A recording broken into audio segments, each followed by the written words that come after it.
Anatoly, great to get you on Real Vision. I've been after this for a while.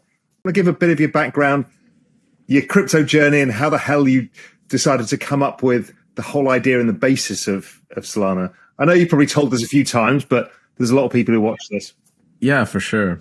The origin story. So I spent most of my career at Qualcomm. I was there, from 2003 until like 2015. When I started, I was working on like those flip phones, 2 megabyte devices, like the really dinky things. But I ended up lead kernel engineer in this platform called Brew, which was built by Qualcomm, and it was the first thing that ever had like any kind of developable traction. And I remember there was this application, Jammed at Bowling, that hit like 2 million app downloads, and this was maybe 2008 or something like that, 2005, before the iPhone. And like 3 years later, iPhone came out and just killed everything.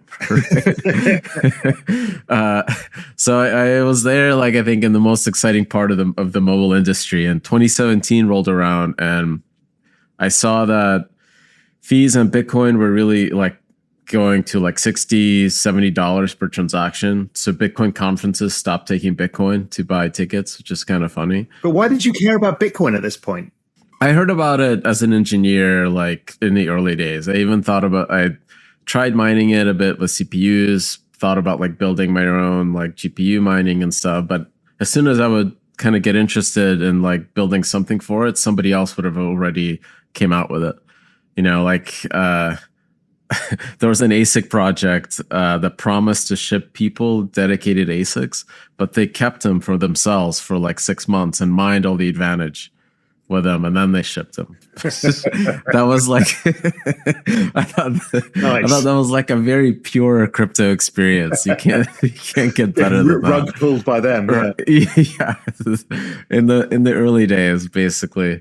But like what I thought was really interesting in 2017 was Ethereum because of the smart contract side, and it really reminded me of like early mobile days. Nobody thought that mobile phones should be computers and they should run apps. People thought that they were voice only. Very similar kind of thing there. I kind of saw it as a new way for developers to write a new kind of code. Smart contracts just were weird and interesting, and like it didn't make sense what they were good at, but I kind of thought that they were good at something. And that's what like kind of got me way more interested in crypto than anything else. And I had a side project with a friend of mine, later became one of the co-founders, mining crypto in the background while we were building deep learning hardware. And I had 2 coffees and a beer with him at Cafe Soleil in San Francisco. We're talking about mining and proof of work and consensus. And I had this eureka moment that there's a way to generate proofs for time. And I didn't know what to Google, but these are called verifiable delay functions. Had I known how to find these things, Solana probably would have never happened, because I would have found that like amazingly smart folks out of Stanford have been working on these things forever. But I thought that I had something, and that was really what spurred me to go. And I literally like called a bunch of my friends for Qualcomm that worked with me on Brew. I was like, this is a chance to build another platform, a new kind of operating system, and let's go do it. And surprisingly, a bunch of them joined me. These were like super senior folks with 10 plus years of experience. It's pretty rare for them to like, leave their 10-year jobs. But at that time, Broadcom was trying to acquire Qualcomm. Morale was slow. Literally, the CEO had to call President Trump to stop the acquisition. So it was like perfect timing on my part. And a lot of amazing folks joined, and we built Solana. How much of your telco experience allowed you to build Solana? Because it's an easy thing to say, oh yeah, we had this idea and then we built it. The reality is never that easy, right? A lot of the protocols felt very familiar, like the communications protocols, because you are dealing with massive number of states and connections and users anytime you're dealing with like LTE or CDMA or anything like that. It's just, those are, I would say, more complicated than consensus. And it just felt like similar, like we were like not out of like fish out of water or anything like that. And the ways to make this network fast really were based on a lot of our experiences as engineers. We were really kind of had this idea that, this, I don't know if you heard of the trilemma. This is something that Vitalik proposed. And there's a trade-off between performance, security, and decentralization. So you can kind of make the system, you can kind of pick two. And what you mean by decentralization is the number of participants in the network. So you can, and like what you mean by security, that how hard is it to make it inconsistent? So when you have this trilemma, you're kind of picking two of these. And this trilemma really only applies if you are exceeding the bandwidth of the network. So that means that the amount of data that's being replicated through the network is limited by the connections that each one of these machines has. So if all of your machines in the network have 1 gigabit, you should be able to use all of that up and transmit a lot of information. But Ethereum and all these other networks were not designed to use like even 100 megabits, let alone 1 gigabit or more. And us as like a bunch of Qualcomm engineers, we were like, well, we were like, 5G is 1 gigabit just cellular. That's going to force 10 gigabits to the home, 40 plus to data centers like a standard. So why don't we build a network that at least uses that much and then see what happens? That was really kind of our premise, was that a lot of the other approaches on the market were really trying to tackle the trilemma with a lot of complexity and like very academic solutions, but it wasn't clear that they would be able to solve it in such a way while making the network, cheap and fast and easy to use. And doing like the problem like kind of the old-fashioned way, or the way that a bunch of hardware engineers would do it, makes the nodes more expensive, but it definitely solves it. And if the hardware is the only expensive part, it gets cheaper every 2 years by 50%. There's always more organized sand. So that was really kind of, we thought like if you can get it to, if you can get it to work with hardware, you're basically done, because the rest of the, the hardware industry is going to catch up to you. And explain to people the idiot-proof version of what proof of time is versus, proof of stake, proof of work. Yeah, everything has to be a proof of something. We call it proof of history. And it's really this thing called a verifiable delay function. And it's a pretty clever thing. It's a mathematical, it's a chunk of data, basically, that this data structure, when you look at it, you can infer how much time was spent generating it because there's limits how fast computers can go. And based on those physical limits, there's no way for anyone, no matter how much money they have, unless they build a faster chip, to speed it up. And building a faster chip means outcompeting TSMC or Intel. And that's like, upwards to $50 billion these days to build a faster fab. So there's a limit to how fast you can build a computer, even with cooling and everything. And the trick is to create a mathematical function that is sequential, so it cannot be parallelized. And that's a somewhat tricky part, because you have to make it that, but also make it verifiable. So when you generate this data, you need to be able to verify it in some amount of time that's faster than it takes to generate. Otherwise, it's a pretty useless pretty useless proof. And our construction is extremely dumb, and it was like one of the most trivial ones you could build, and not even being researched anymore because it was so trivial. But if you're familiar with SHA-256, that's the cryptographic hash function that Bitcoin uses for security. It's a very standard hash function used everywhere in cryptography, and basically anything you do on the web, anytime you sign, like when you see that like little lock on your URL bar that has encryption behind it, it's probably using SHA-256 as the hash function to enable that encryption. The way that we run it is we run it sequentially. So when you run it, its output is the next input, and you keep running it in this loop. And because it's cryptographically secure, there's no way for you to parallelize it. There's no way for you to know ahead what the result is going to be 100 iterations. And there's no way to make it any faster. But the way you verify it is you kind of checkpoint it every 1,000 iterations or 100,000. And then those checkpoints are part of the data that you transmit. And when I receive it, I start this process in parallel and as many cores as I have. And then I verify all of them in parallel. So in real time, it takes me less time to verify than it takes somebody to generate. But I thought this was like a really clever thing because there is no arrow of time in mathematics. When often physics equations, when they're described in math, they work forwards and backwards in time. There's nothing really that says that time moves forward, but this is an inherent process that only moves forward. And it's a pretty wild thing to think about it. Is the universe, if it's simulated, is it driven by this kind of process that's only sequentially moving forward? Is that why we don't we can't reverse entropy and all these other things? And that the eureka moment was a pretty wild experience for me. I would say manic for 4 days, couldn't really sleep or talk to my wife, and she had to sit me down and and then so what you solved was something that was essentially fast and secure, right? And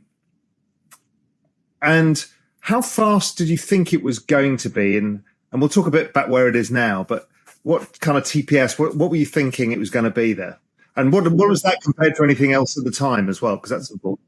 We were very ambitious. And on back of our envelope, we thought that with hardware at that time, we could get it to run, we called it 710,000 transactions per second at a 1 gigabit.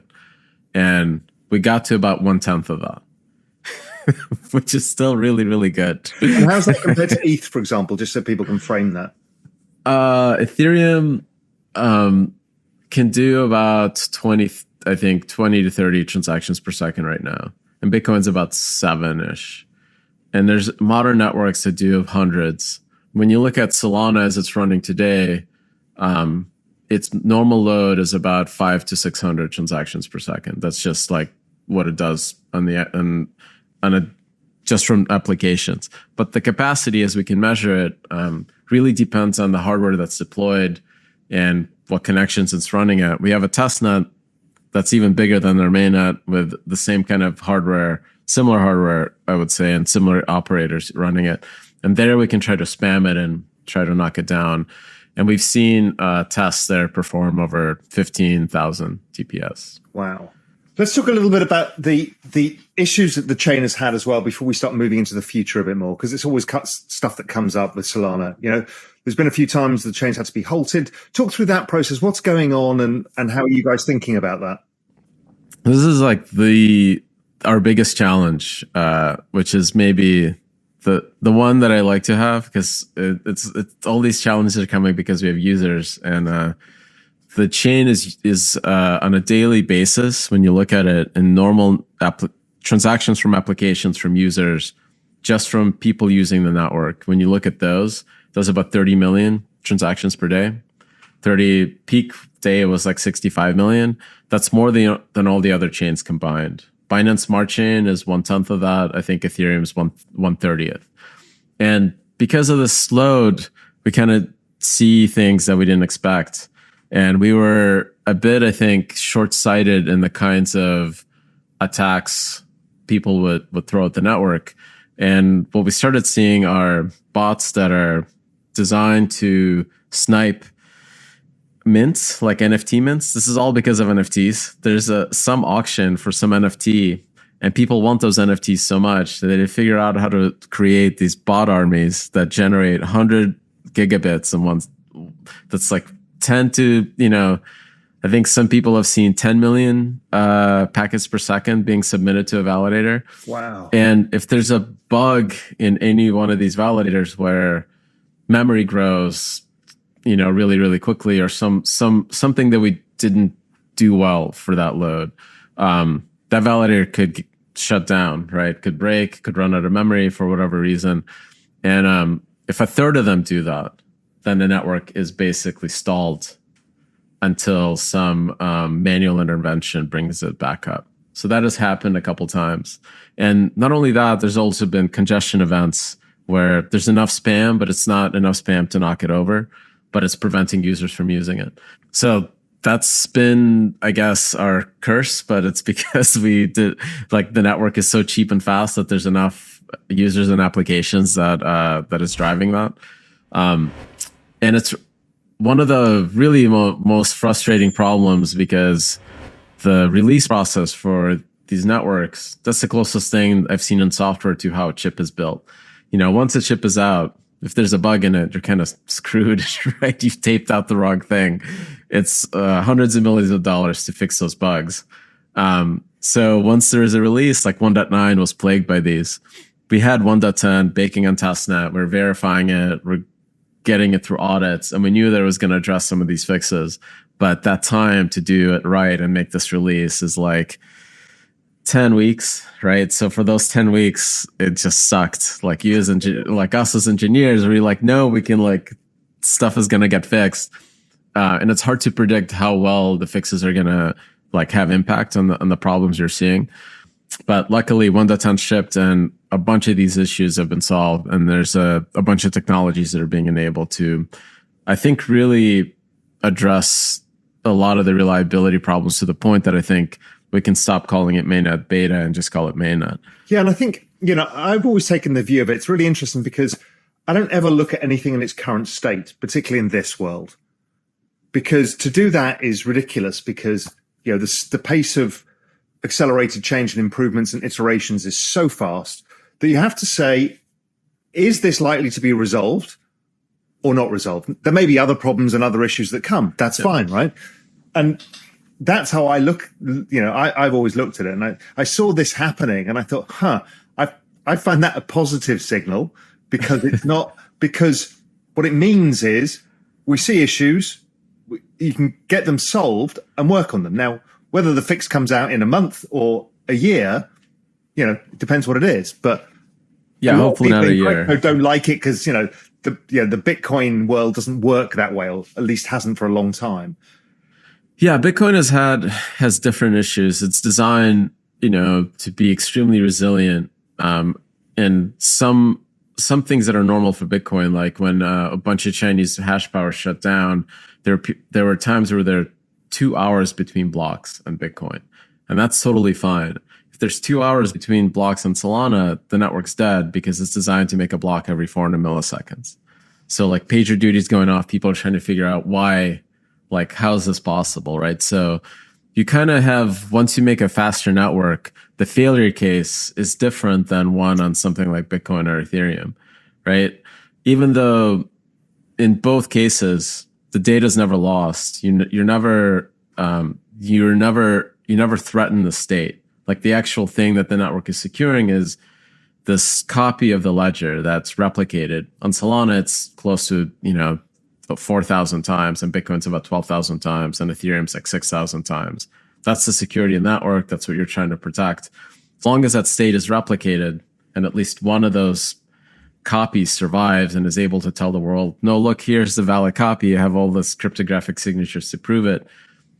Everything is fine in terms of the security of the network. But reliability, when you've designed something to run like at a 400 millisecond step, is totally different than something that runs at a 10-minute step like Bitcoin. So we have, just a whole different set of challenges than a network like Bitcoin. One of the things that, you've probably heard, that, I spend a lot of time looking at Metcalfe's law and how to value these networks. And that's when Solana really got onto my radar screen, because it's the only thing since ETH that I've seen where we've seen so many users accelerating such a pace over time. It slows up and slows down depending on what's happening in the market, with the amount of connectivity between the nodes, i.e. the developer activity and other stuff going on. How the hell did that happen? Because it's pretty extraordinary. It was quite a big breakout versus almost any other chain, right? I think the only one, Polkadot, has something similar, but not in the same way with end users. They've got quite a lot of developers. How did that happen? We got lucky in a couple decisions, I think. So we never raised a ton of money in those early days. We were always kind of had 18 to 20 months of runway. Our competitors raised hundreds of millions of dollars. We had, like, a big break where we raised 14 in like the summer of 2018. So we never had enough runway to like build EVM compatibility or anything that wasn't like purely necessary to show that the network was fast. So we had our own set of like our own language, smart contract language, and engineers are naturally curious. And that was like, I think, a really good decision. Had I had more resources, we probably would have built EVM compatibility, and then we would have been one of the 10 EVM chains trying to compete with, L2s and Ethereum itself and like a whole bunch of other like things.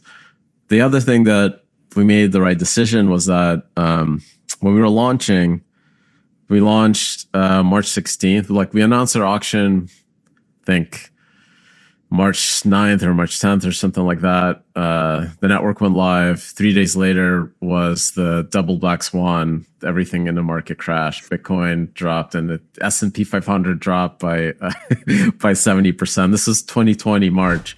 We were just so exhausted from getting to the point that nobody wanted to delay. So we just went for it. And that was another, I think, lucky decision because we were just a hair earlier than all the other next generation chains, earlier than Polkadot, than Binance Smart Chain, than anyone else. And because we were new and had like new properties, that I think got the ball rolling with devs. Like devs are naturally curious and they want to try new things.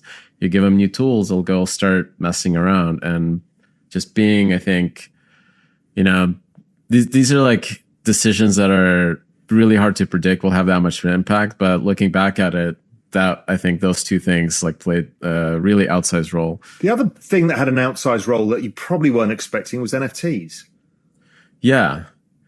This was NFTs, CryptoKitties, like literally, this was something that, we in our marketing slide, like, look, CryptoKitties knocked down Ethereum. This one happened on Solana. But we didn't really think about them. Like Solana's tagline was blockchain and NASDAQ speed, and really focused on projects like Serum. But we saw NFTs were started to happen on Ethereum, and they were interesting because they were forming communities. There were people that were getting into these PFP sets and kind of acting like early bulletin board style social networks, like in the 90s. So we had two engineers from labs build out the smart contracts to define the NFT standard, and kind of like that was the Metaplex being incubated. And as soon as that was launched, and we had like a couple mints that we got together, like we scoured the earth for anybody that would want a mint on Solana. Nobody really wanted to at the time. But we got the tools out there, and the decision that we made, which was again lucky one, was that we should make the tools available freely and easy for non-engineering devs to just go mint some art. So we tried to minimize it to the point that it was kind of like WordPress. You still had to be somewhat technically savvy, like clone a GitHub repo and go run through it and run through the minting process. But that was enough to where we started seeing first, just a few people, and then hundreds, and then thousands. And from what I can sense, and this is what I really want to hear from you about, is you figured out actually you can be the mass market consumer application. Is that where your head is moved to? I always thought that if we can get the Serum use case to work, then everything else from an engineering perspective will be easy. Because that's a really, really hard thing. That's a central limit order book that runs on chain. I think we're still the only smart contract platform where that's functioning. So that's, if we can solve that problem, I thought all the other things would be at least easy from like a technical perspective. But actually supporting something like NFTs took our team and our ecosystem and a lot of people like in our company, like a lot of work, because just because you have the tag doesn't mean anyone's going to use it. So you kind of have to go out there and find those folks and support them. And those Degen Apes mint, that person who ran the mint, they didn't like build any infra to launch it. They had no clue that like they ran like their their mint on a Heroku server that went down like instantly because instead of, you know, a few hundred people showing up, they had like 50,000 people show up. So like we, like our engineering team, like went and like rebuilt their infra like that weekend and like got it up and running. Like basically it was a lot of hand holding. But because we saw the demand, it was just exciting. Like how could you not like, you know, try to figure out how to make this work? It's really unexpected where this stuff's come from. I think with NFTs, especially because they seem so like kind of silly, like ephemeral, right? Like you can't actually believe that they'd be worth anything, but then you kind of start thinking about it. How does art work? Why is my woodcut print from the artist that I like worth anything? Like, why did I spend hundreds of dollars on it when it's just a print, right? And once you start thinking a bit deeper about it and how communities form and how culture forms, it starts making more sense. I also think that the blockchain world is now starting to figure it out that narratives are the most vital thing in the space, regardless of the technology, because there's always something new, there's always something different coming along, there's always faster, cheaper, whatever it may be, and that being known as by the narrative for owning a particular part in the space. You know, Bitcoin has done a good job with that. ETH has done a pretty good job with that. And then we're starting to see other chains, if they don't stand for something, they're nothing because people don't get behind it. So you don't get adoption effects in the same way. And it feels that and what really struck me when we met in Utah is the kind of mass adoption consumer layer is something that it feels that you guys are really focused on. The kind of people you're talking to, the kind of applications you're doing, the phone, the shop. You know, there's a lot of stuff that makes me think, these guys are actually going after the bigger picture stuff. You know, we talk about NFTs, like the big picture for NFTs for me, or the next phase is ticketing. I mean, it's a no-brainer. And it's much faster way of getting 100 million people to use blockchain than it is to get them to buy a picture of a penguin, you know? That consumer phase, I think, is the next phase. And I think you guys have sniffed that out somewhat. It's the hardest thing because what I've noticed is that non-crypto native communities reject crypto and blockchain. Like they have like an immune response. And you see that with gaming. You know, I thought gaming would be an extremely obvious thing. And it's really, really slowly and incrementally moving forward. But you know, when anybody ever announces, like any game announces NFT support, gamers just groan like, oh, this is just another way to like milk money off of us, right? Like, so where this like consumer breakout things could happen is really, really, really hard to predict. Same like STEPN again was something that none of us expected to get any traction. No, that was another great accelerant. I don't know how long lasting it's going to be, but it's proven something. And I think that was really important.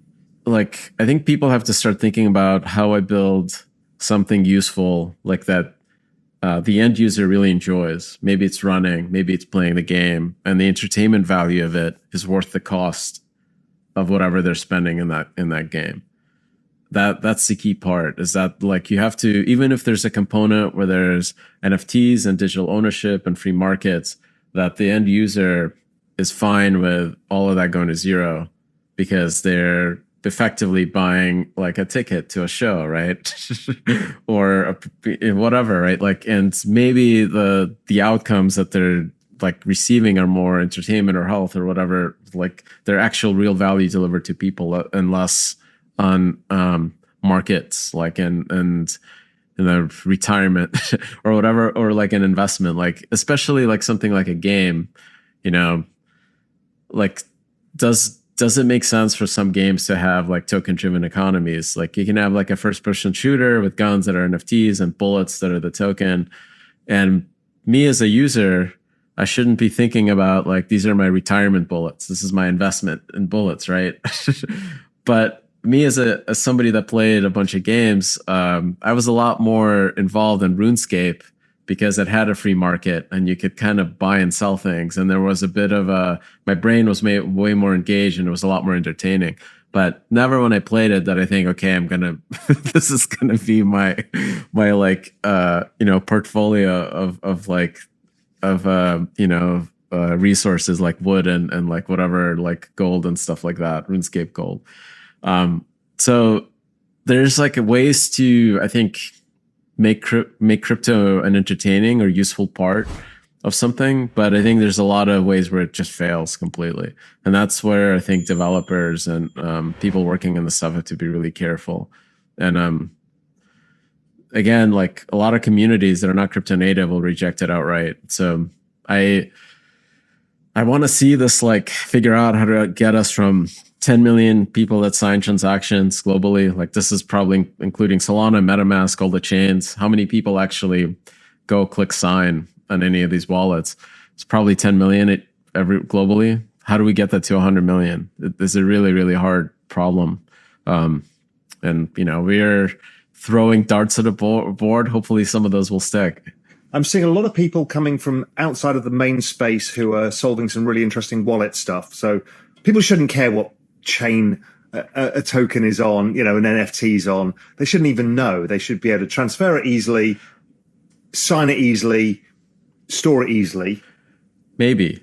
Those are, again, that's not a, I think, decided question, because people care about Bitcoin because it's on Bitcoin. Yeah, but that's a group of people, right? We're talking about getting the random person in the street to be involved in using blockchain technology at scale, not just tokens for storing wealth and stuff. I think there's some things that's true. So like USDC transfers, like transferring dollars.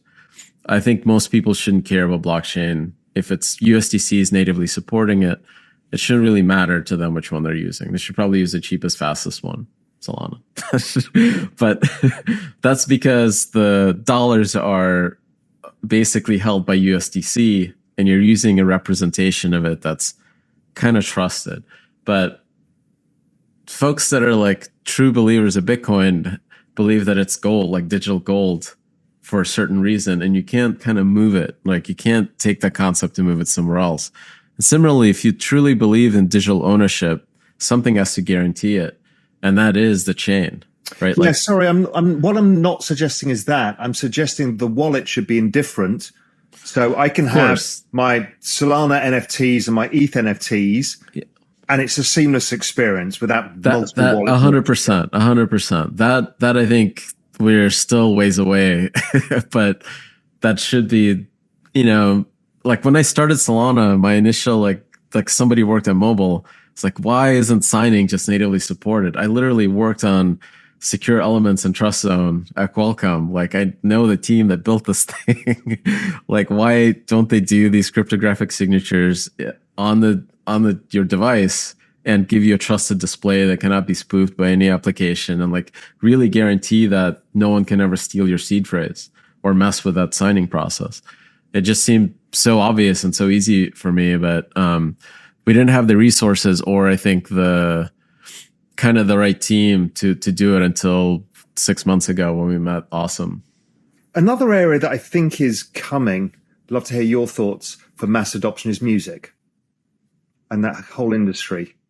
I've talked to a bunch of people on music, and it's also really, really tough because there's a lot of value that's awesome from music NFTs for artists, for platforms even, but it's hard to show that value to the fans yet.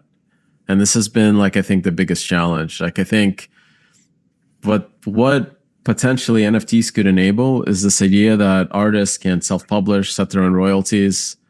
They have that kind of what effectively all the legal financial infrastructure that a label provides. Do that with a Metaplex, WordPress, Click Next, right? Style thing, and boom, you're done. And you have all of that baked in for life. And that's a really, really powerful tool, but why does the fan care, right? And it's potentially an amazing thing for like even platforms like Spotify. Right now, I think they give probably 80 to 90% of their revenue to the record labels. Like if they could instead give that to artists, Spotify would be a lot happier to give it directly to artists as opposed to the record labels. But why does the fan care? We don't know yet, right? Like I think... But the point being is, do they need to know? The idea is it doesn't necessarily have to be the fan caring about owning the piece of music like an NFT, right? We're anchored on this NFT idea of ownership. But maybe the blockchain rails itself is the best way of divvying up the money amongst the industry in a more equitable, fair, and faster way. But there's a really hard cold start problem there, like the McAfee's law problem, right? Like, how do you get that initial network from 0 to 1, right? Because somebody like Spotify is going to do it because they have to.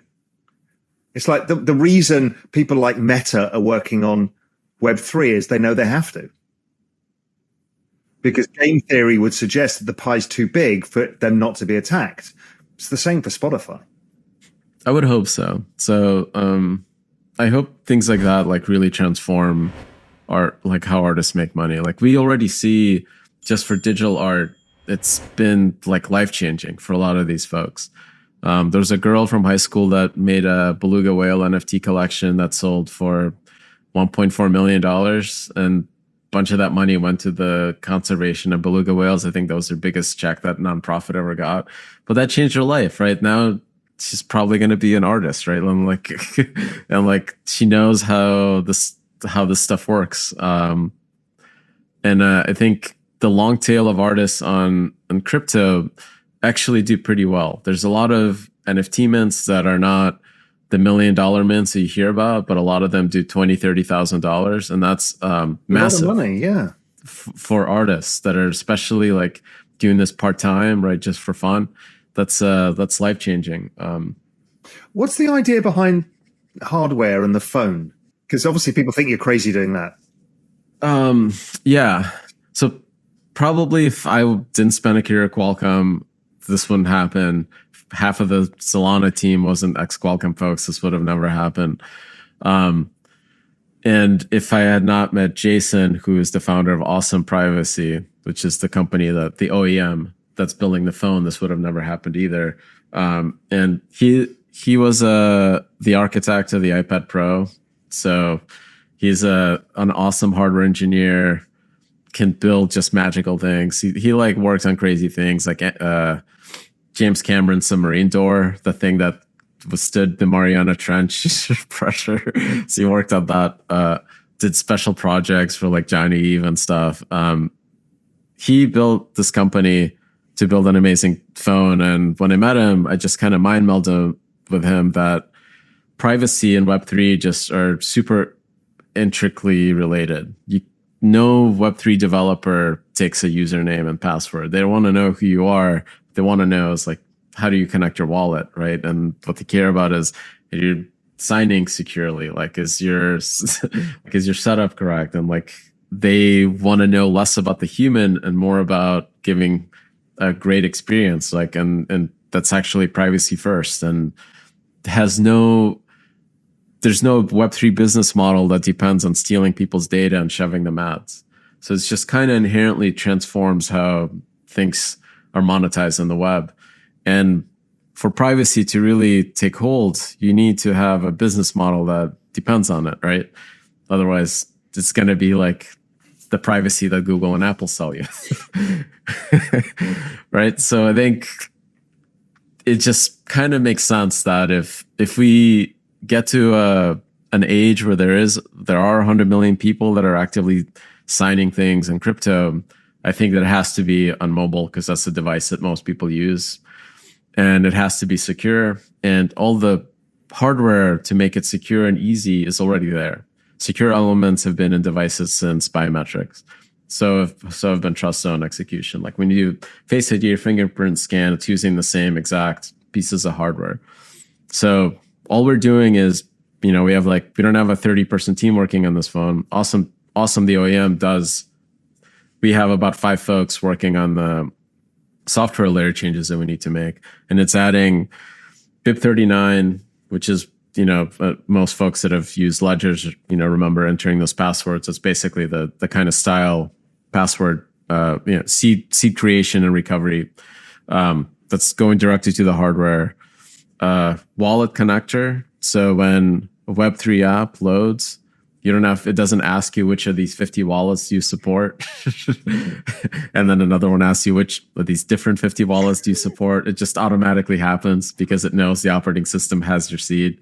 Obviously, that means a Web3 dApp store, right, to support these applications, and payments where we want that experience to make payments to be as delightful as using Apple Pay. There's no, the context switching through like an app link or going into, Phantom, as awesome as they are, the experience of using the web view for the mobile application is still pretty gnarly, right? There's all these transitions and links, all that stuff goes away and becomes, I think, as magical as, using Apple Pay. Like that's kind of my gold standard.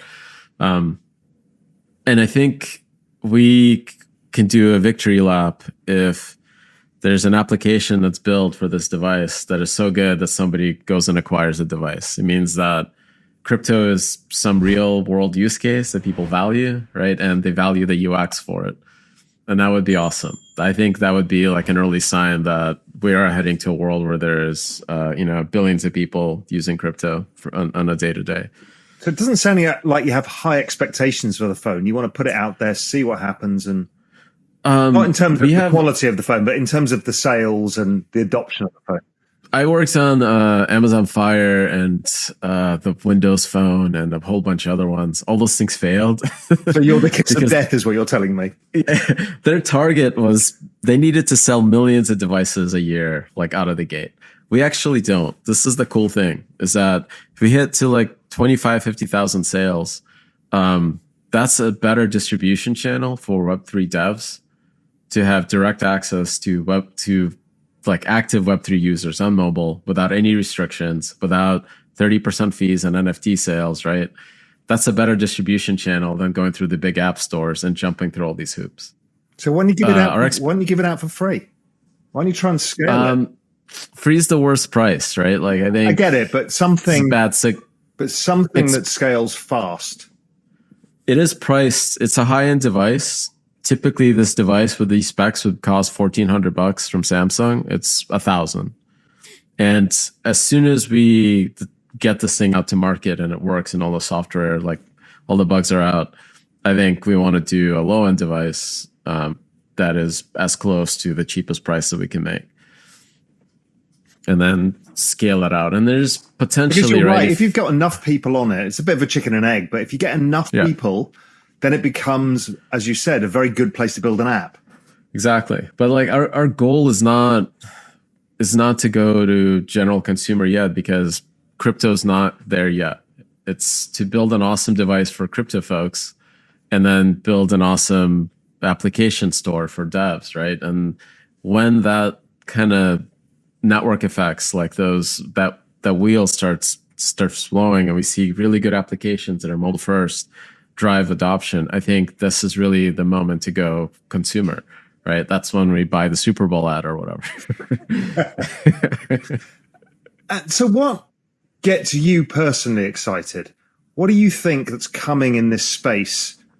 Whether Solana's involved in it or not, but what gets you excited? What do you think? Fuck, this is going to be huge, or this is going to be cool, whatever it is, whatever your benchmark is.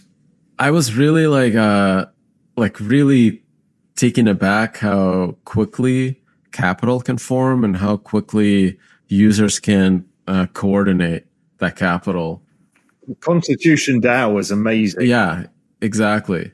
So that was maybe 20,000 people that raised $40 million to do something kind of silly by the Constitution. Imagine if we had 100 million people with native crypto users that are active users. Could they coordinate to like buy every coal plant in the world and shut it down? Like once that ability is there, right? Once the execution is clear and you as an end user have a direct, meaningful impact to make it go, it's a really, really powerful thing, right? You're not like, sending a letter to your representative to go talk to Congress. 3 months later, nothing happens. This is literally like press now. This happens like now, right? That's a really, really powerful tool for action. So that I think to me is both the scary thing and like the really exciting thing about crypto enables is that really I think eliminates a lot of the bottlenecks that we have in decision making and financing things in the world. I spoke to, and you know him as well, Kimball Musk on Real Vision. I don't think the interview's out yet, but about this, because I think the philanthropy angle is massive for blockchain technology and crypto overall, because it's a way of organizing people with sort of accountability in a way that doesn't exist in large charitable organizations. Think of something like the World Wildlife Fund. I mean, who the fuck knows where the money goes? But it's not where you want it to go, but you can coalesce capital super fast on super specific things with a set of rules. How I kind of look at it is that like Facebook gave us a social graph. You're always going through some intermediary, and crypto is giving us a super connected graph. Everyone is directly connected to everyone else, like that, and that's a kind of insane thing to think about. That you're in the same chat room, like with everyone else. Talking of chat rooms, that feels like another thing that needs to get solved a bit better than Discord. Have you guys thought about that kind of application as well? Because it's a bad experience so far, right? I personally like Discord. I think it's awesome. Chaos. I mean, when you've got more than 1,000 people, it's utter chaos. Well, yeah, it's really hard to scale groups to hundreds of thousands, right? Like, and moderation and all this tooling is always a little crufty, but the fact that it can handle that much load is pretty awesome. Yeah, I mean, it's fast and efficient, but it's just not great. Where stuff like this, I think in a lot of ways, you don't need like crypto native apps. There's an opportunity for, if you're a founder and you believe in like, this is your thing, you love communication, there's an opportunity to go build crypto native versions of these things and potentially be the next Discord or the next Twitter. I think that clearly exists. But I think may not be necessary, because I think users that are using these networks, they are grouping themselves based on NFTs or governance or how they participate in crypto. That's their kind of the social graph. And then they communicate over Twitter, over Discord, over anything, right? There's an opportunity to build tools that cater to those folks, make it easier, the better UX, like reducing fraud by verifying that, like when I post my NFT, that is actually mine and it's not a scam version of it. Like there's a bunch of awesome UX and awesome security features that these companies could add. But I think what's cool is that in some ways they're irrelevant, right? Like if I'm in the Monkey DAO, it's not like I'm in a Yahoo group or a Discord group. I'm in the Monkey DAO, and it's kind of doesn't matter where the Monkey DAO hangs out, right?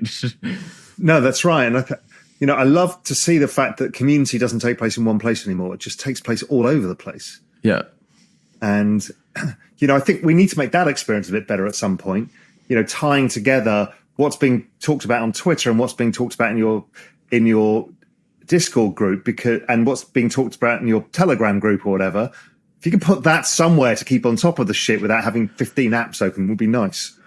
Yeah, I don't think that's ever going to happen until we have like AGI basically that does it for you. So, anything else on the roadmap that you're excited about? The one thing I wanted to talk to you about, because another thing I've noticed is your hacker houses. I think that's really interesting. What are you doing there?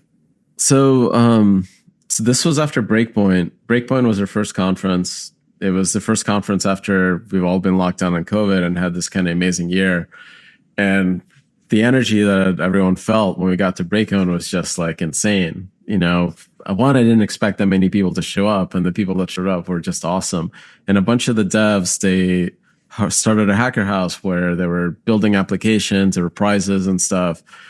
And we wanted to continue it. And we basically organized these events, different place in the world, different city. We get a house or whatever, a venue together, and people show up. And I think we had like over 9,000 or something like that developers go through these over the last year. So you've created a developer community. Yeah. Properly. I mean, they're meeting each other, they're getting together. And like Singapore, Seoul, like Prague, like London, San Francisco, like Miami, like basically anywhere that we thought devs might hang out. And what I think that translates, I hope, is that our hackathons that are actually, I think, a bit more formal get way more traction. And despite this massive market downturn, this hackathon that just happened had the most registrations, like 14,000, twice as many as the previous one.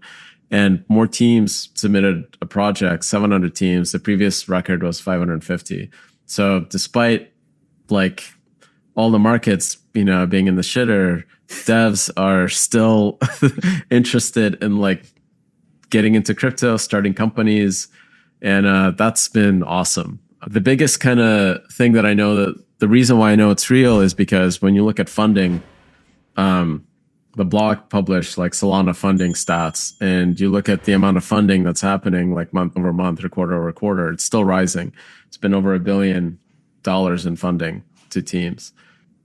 You can't fake that, right? You can't, that's real money. That's venture capital is investing into C-level teams. And those teams are now like on the hook to grind for product market fit, figure out how to get users to use crypto, right? And that's really the driving engine. So yeah, I found that massively encouraging during this cycle. I've been in this space since 2013. This time it's different.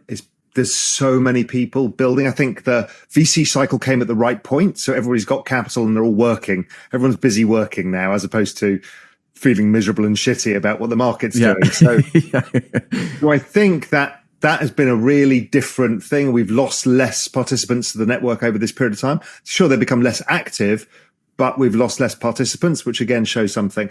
How have you, as a final question, how have you dealt with the fact you launched 2020, you all feel like heroes, it all goes up in a straight line and then comes down 87%, and you're like, oh, really?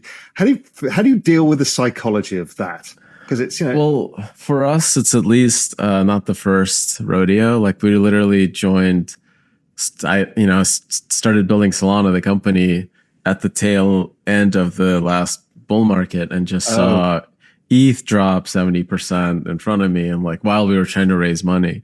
So, and then having 2 years of like nothing, right? And like just. Did you raise any money? So are you like one of the companies now who's raised the money and you're just building through the winter? Did you raise money back in 2018, 17? Basically, right. We raised money in April 2018, which was already ETH had dropped from its high by about 40%. But there was still a lot of, what that bull market created is a lot of folks that invested in the ETH ICO. They were smart engineers. They weren't funds yet. And that bull market for Ethereum, a lot of those literally Ethereum folks funded Solana.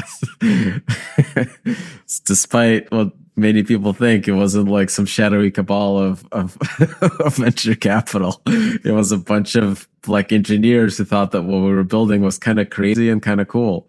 So that was really, I think, what Ethereum created. So you raised the money in April 2018, starting to become a difficult market. You launch in March 2020? Yeah. Right in the worst possible, what we thought the worst possible time, but ended up being the best possible time, because that literally marked the bottom. That like COVID and the stock market crashing at Bitcoin was literally like, I think we couldn't have timed it better, I guess. And did you find that building over that 2018-19 period was good because there was less distraction about the tokens, or indifferent? It was hard. It was hard. We were working a lot, under-resourced, always stressed about runway. And you were never sure if this was going to work or not. And it was a lot more stressful, I'd say. Stress is important, right? It's not you as a founders coming into the space right now is a really good time to come in, despite the stress, right? Like I think the problem with the bull market is that you may raise a lot of money, but you will not get signal that you have product market fit and you're building something right. And when the bull market crashes, a lot of those companies may be dead or underwater and not fundable, because all they did was raise a bunch of capital, but not create growth or PMF. And what really drives the next round is growth, not how much you raised in the previous round, and not your valuation in the previous round. No, it's all about adoption in the end. I mean, without it, you've got nothing. You might have the best tech in the world. If you don't get adoption, you've not got anything. You know, we've seen this over and over again. The great thing in the bear market, your adoption is relative to everyone else. If you're the only company that has like the users, right, even if it's small number, that may actually be enough to get to like raise enough capital to stretch things out until like things really pick up. And so, look, fascinating to talk to you. I really appreciate your time. And let's try and get through this bear market and let's see what comes out the other side of it. For sure. Thank you so much. Yeah, not at all.